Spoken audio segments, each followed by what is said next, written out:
সুপ্রিয় শিক্ষার্থীবৃন্দ, আসসালামু আলাইকুম। ডিজিটাল টেক ইউটিউব চ্যানেলে সবাইকে সুস্বাগতম। আজকে আমি তোমাদের সামনে যে বিষয়টি নিয়ে আলোচনা করব সেটি হলো নাম্বার সিস্টেম পরিবর্তন করা। দ্যাট মিনস ডিজিটাল নাম্বার থেকে বাইনারি নাম্বার, তারপরে হেক্সাডেসিমাল নাম্বার, তারপর হলো আদার্স যে নাম্বারগুলো আছে সেই নাম্বারসগুলো আমি পরিবর্তন করে দেখাবো।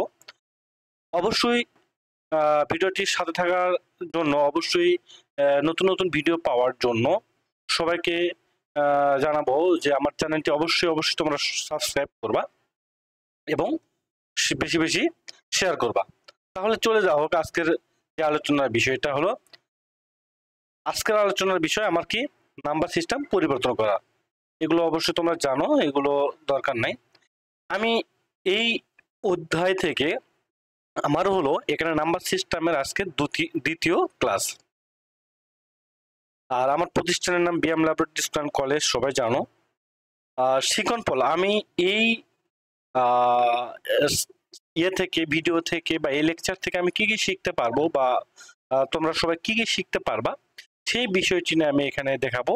প্রথমে সংখ্যা পদ্ধতি রূপান্তরিত করা। সংখ্যা পদ্ধতির রূপান্তর বলতে আমি আগে বলছি যে এক সংখ্যা পদ্ধতি থেকে অন্য সংখ্যা পদ্ধতিতে রূপান্তরিত করা। That means binary number, octal number, hexadecimal number এসব এবং আদার্স যে ত্রিভিত্তিক নাম্বার আছে, 5 ভিত্তিক নাম্বার আছে, সেই নাম্বারে পরিবর্তন করা। দ্বিতীয় হলো দশমিক সংখ্যা থেকে অক্টাল সংখ্যায় রূপান্তরিত করার নিয়ম। সবগুলো নিয়মই আমি দেখাবো এখানে, যদিও ক্লাসে আলোচনা করেছি রিভিশন হিসেবে।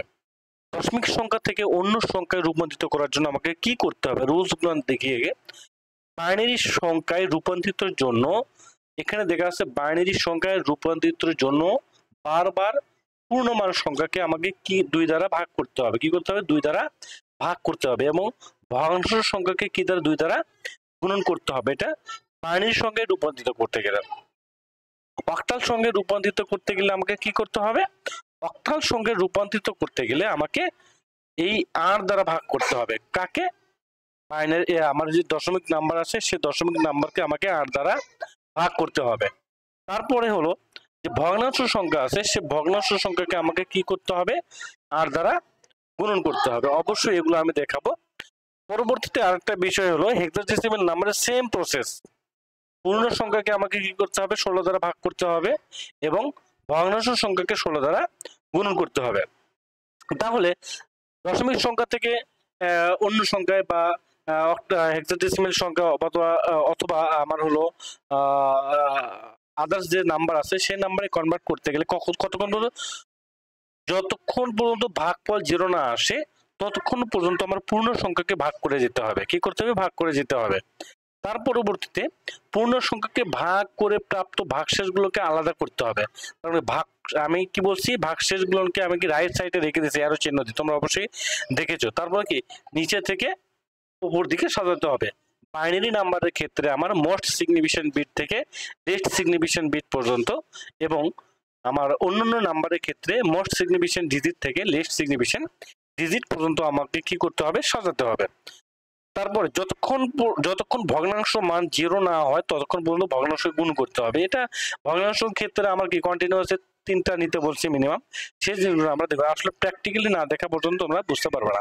এখানে দেখো, এখানে একটা বাইনারি দশমিক সংখ্যা নিচ্ছি।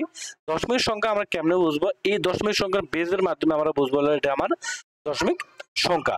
এই দশমিক সংখ্যাকে আমি কোথায় পরিবর্তন করতে যাচ্ছি? দশমিক সংখ্যাকে আমি বাইনারি সংখ্যায় রূপান্তরিত করতে যাচ্ছি। তাহলে বাইনারি সংখ্যায় অবশ্যই তোমরা ক্লাসে করেছো, সেই বিষয়টা আবারও আমি প্র্যাকটিস করার জন্য দিচ্ছি। এখানে আমি কি করছি? বাইনারি সংখ্যাকে আমার কি এখানে 52 আছে, বাইনারি সংখ্যাকে আমাকে এই দশমিক সংখ্যাকে আমি বাইনারি 2 দ্বারা ডিভাইডেড করতেছি। ডিভাইডেড করলে কি আসে একটু দেখো। তার মানে কি আমার 26 দুগুণে 52, ভাগশেষ কত থাকে এখানে? ভাগশেষ কত থাকবে? দেখো ভাগশেষ এখানে আসবে 0। ভাগশেষ কত আসতেছে? ভাগশেষ আসবে 0। আমার করতে হবে কি এই 26কে আমাকে কি করতে হবে? 2 দ্বারা ডিভাইডেড করতে হবে। 2 দ্বারা ডিভাইডেড করলে কত হয় দেখো একটু।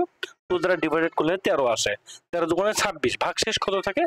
ভাগশেষ এখানে আমার থাকবে হলো 0। এই জিরোটা এখানে আসবে দেখো একটু। তার পরবর্তীতে আবার 13 কে আমাকে ভাগ করতে হবে কত দ্বারা? 2 দ্বারা ভাগ করতে হবে। 2 দ্বারা ভাগ করলে আসলে কি 6 দুগুণে 12, ভাগশেষ কত থাকে 1 থাকবে দেখো এখানে। তারপরে 6 কে আমার এই সংখ্যা কতক্ষণ পর্যন্ত ভাগ করতে হবে? যতক্ষণ না পর্যন্ত আমার ভাগফল 0 আসে। দেখো কন্টিনিউয়াসলি ভাগফল যতক্ষণ পর্যন্ত 0 আসে। দেখো এই যে এই সংখ্যাকে আমরা কিভাবে সাজাবো একটু দেখো। এই সংখ্যাকে আমি সাজাবো এখান থেকে নিয়ে, তার মানে কি এম এস বি থেকে এল এস বি, তার মানে কি মোস্ট সিগনিফিকেন্ট বিট থেকে লিস্ট সিগনিফিকেন্ট বিট পর্যন্ত আমি সাজাবো। তাহলে একটু দেখা যাক কিভাবে আমার সাজান। দেখো এখানে একটা সংখ্যা নিচ্ছি, তারপর এ ওয়ানটা গেল, তারপরে এ ওয়ানটা যাচ্ছে, তারপরে জিরো যাচ্ছে, তারপরে 1, তারপরে 0, তারপরে 0। এই সংখ্যাটা হলো আমার বাইনারি সংখ্যা। এটা কি বাইনারি সংখ্যা? আমার এই 52 থেকে যে বাইনারি সংখ্যাটা পেলাম সেটা হলো আমার এইটা। এটা দেখা গেল আমার পূর্ণ সংখ্যার ক্ষেত্রে। পরবর্তীতে আমার এখানে একটা দশমিক সংখ্যা আছে। দশমিক সংখ্যা থেকে আমাকে কিভাবে বাইনারি সংখ্যায় রূপান্তরিত করতে হয় দেখো, প্রথম প্রসেসটা একই। 30 কে আমাকে কি করতে হবে? 30 কে প্রথম 30 কে আমাকে কি করতে হবে? 2 দ্বারা ভাগ করতে হবে। এখানে দেখো আমি নিচ্ছি একটু, 30 কে 2 দ্বারা ভাগ করতেছে। ভাগ করার পরে 15 দুগুণে 30 হচ্ছে, রিমাইন্ডার কত আসে? 0 আসে। রিমাইন্ডার 0-র পরে আবার এই যে 15 আছে, 15 কে 2 দ্বারা ডিভাইড করতে হবে। ডিভাইড করলে রিমাইন্ডার যেটা আছে, রিমাইন্ডারকে আমার রাইট সাইডে রাখতে হবে। এখানে দেখো তার মানে কি 7 দুগুণে 14, রিমাইন্ডার কত থাকে? রিমাইন্ডার থাকে 1, সেটা আমার রাইট সাইডে চলে আসবে। এই যে আমার রাইট সাইডে চলে আসলো। আমার কি 7 কে আমাকে কি করতে হবে? 7 কে আমার 2 দ্বারা ডিভাইডেড করতে হবে। 2 দ্বারা ডিভাইড করলে কত আসে? 3 দুগুণে 6। আর রিমাইন্ডার কত থাকবে? রিমাইন্ডার থাকবে 1। তার মানে কি এখানে থাকবে 6, এখানে হবে 1 আসবে। একটু দেখো, তার মানে এখানে 1 চলে আসছে। আবার এই 3 কে আমার কি দ্বারা ভাগ করতে হবে? 3 কে আমার ভাগ করতে হবে 2 দ্বারা।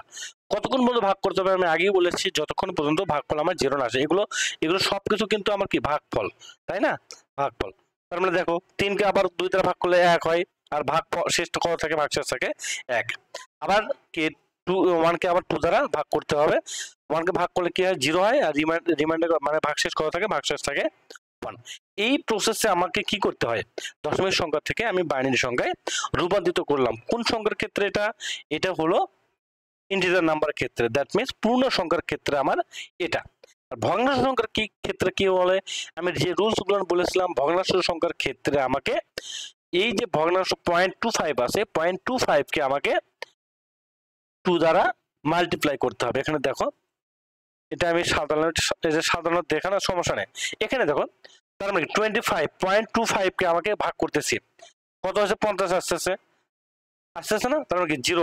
এটা কিন্তু তোমার ক্লাসে যেভাবে করেছি 0 পয়েন্ট, যদি আমার পূর্ণ সংখ্যা নাও আসে তার মানে কি লেফট সাইডে আমাকে 0 লিখতে হবে। আমার এই 50 কে কত দ্বারা গুণ করতে হবে? 2 দ্বারা গুণ করতে হবে। 2 দ্বারা গুণ করলে কত আসে? 100 আসে। তার মানে কয় ঘর পর দশমিক? 2 ঘর পর দশমিক। এখানে দেখো তার মানে কি এটা গুণ করলে কত হয়? 2 0, 5 দুগুণে 10, 0, আর একটা থাকে সেটা কি 1। সে 1টা আমরা এভাবে লিখতেছি, তোমরা ওভাবে এভাবে গোল চিহ্ন দিয়ে করতে পারো, তোমার যেভাবে ভালো মনে হচ্ছে তুমি সেভাবে করবে, নো প্রবলেম। তাহলে কি এভাবে আমার কন্টিনিউয়াসলি সংখ্যাগুলো আসতেছে। তাহলে এই সংখ্যাকে আমি কিভাবে সাজাবো? এই সংখ্যাকে আমি উপর থেকে নিচ দিকে সাজাবো। এই যে দেখো তার মানে কি উপর থেকে নিচ দিকে সাজাবো, এম এস বি থেকে এল এস বি পর্যন্ত সাজাবো। তাহলে কি হচ্ছে? 0 আর 1 হচ্ছে। দেখো 0 আর হলো 1 হচ্ছে। এই পদ্ধতিতে আমার দশমিক সংখ্যা থেকে বাইনারি সংখ্যায় রূপান্তরিত করতে হয়। সেম প্রসেস দশমিক থেকে যখন আমি অক্টাল সংখ্যায় রূপান্তরিত করতে যাবো, একদম সেম প্রসেস। দেখো এই সংখ্যাটা চলে আসলো। বড় দশমিক সংখ্যা থেকে আমি অক্টাল সংখ্যায় রূপান্তরিত করে তোমাদের পরবর্তী লেকচারে আমি দশমিক সংখ্যা থেকে কিভাবে অক্টাল সংখ্যায় রূপান্তরিত করতে হয় সেটা আমি দেখাবো। আজকের টিউটোরিয়ালে, আজকের লেকচারে তোমাকে সবাইকে ধন্যবাদ।